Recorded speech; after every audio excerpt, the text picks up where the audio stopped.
toate stelele să saltă, saltă cerul și pământul, saltă cerul și pământul să se audă între cuvântul să se audă între cuvântul precum și în cer mărire, precum și în cer mărire și pe pământ păciuire și pe pământ păciuire la toți oamenii să fie, la toți oamenii să fie de acum până în vecie, de acum până în vecie.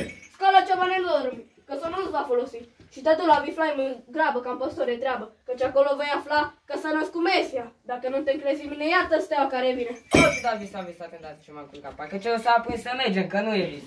Tot omul acum se saltă, tot omul acum se saltă în glas de cântare înaltă, în glas de cântare înaltă și să strige în cer mărire, și să strige în cer mărire, glas mare de bucurie, glas mare de bucurie la toți oamenii să fie, la toți oamenii să fie de acum până în vecie, de acum până în vecie.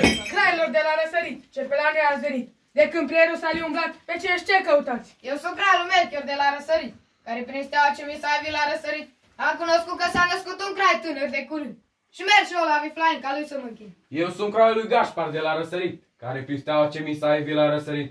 Am cunoscut că s-a născut un crai tânăr de curând. Și merg și eu la Viflaim ca lui să mă închin. Eu sunt craiul lui Beltezar de la Persida, care prin stele și prin proroci am cunoscut că s-a născut un crai tânăr de curând. Și merg și eu la Viflaim ca lui să mă închin. Văd că sunteți crai vestiți și acum știu cum vă numiți.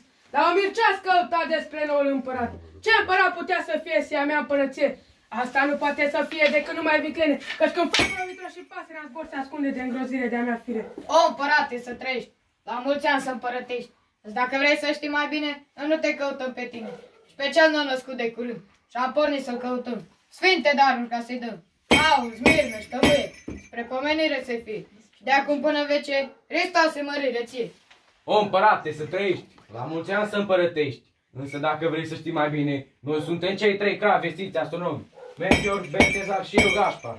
O, împărate, să trăiești, la mulți ani să împărătești. Dacă vrei să știi mai bine, noi nu te căutăm pe tine, ci pe cel nou născut de curând. Trag, domn, fratul, fraților. Și aceasta de la răsărit pe care n-am pornit. Dar voi, neluși pământeni, voi, crai răsăriteni, voi ca voastră clevetire, vreți să aduceți amăgire? Ca poporul din Iudea ca să creadă că e Mesia, căci voi împărți o poruncă spre a vă supune la muncă, să vă tai fără de milă ca pe ești oameni de silă. Ce vreți să clevetiți? Și scumpa mea țară să o nimiciți? O, nățate, împărate, și noi avem sărbilate, și noi voim anevate. Însă dacă nu ne vei da mângâiere, noi îți vom da tăiere. O firoa de tirai mare, o firoa de tirai mare, ce-ai hotărât pe urmare, ca să faci groaznice muci, ca să faci groaznice muci, să dai Iudeea de puși. Crai numiți cerurilor, crai numiți cerurilor, tuturor făpturilor, nu lăsa să se împlinească, nu lăsa să se împlinească, pe Hristos să-L prăpădească, nu lăsa să se împlinirea, nu lăsa să se împlinirea, pe Hristos să-L prăpădească. Fraților, dați-mi iertare celor ce v-am făcut supărare și mărturisiți-mi și mie craja lui Hristos are să fie, ca și eu, Irod, cu inimă curată, să fac acestui crai o bună răsplată. Așadar, noi vom pleca, pruncul de-l vom căuta și de-l vom găsi, tot pe aici vom da, cu cinste și cu mâine să facem împărție tare de știre, frați să ne pornim, după steaua să pornim. Uite, steaua ni se arată spre căi bune ne îndreaptă. Regilă, dar vedeți ce partituri mele le aveți de Paște? Hai să mă rog, ce căutați în locul nostru?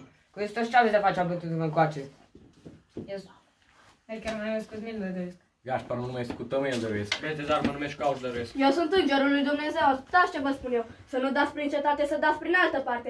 Ca Irod să nu vă știe de dulcele vostru Mesie. Că Irod și-a pus gândros să taie pe Fiul lui Dumnezeu. Văd că vreau să-l bate și pe jumătate bate. Ce vedere minunată în Viflaim se arată, cerul străluceau, îngerii veneau de o rază curată, cerul pe o rază curată. Hristos a născut. De vreau să născut.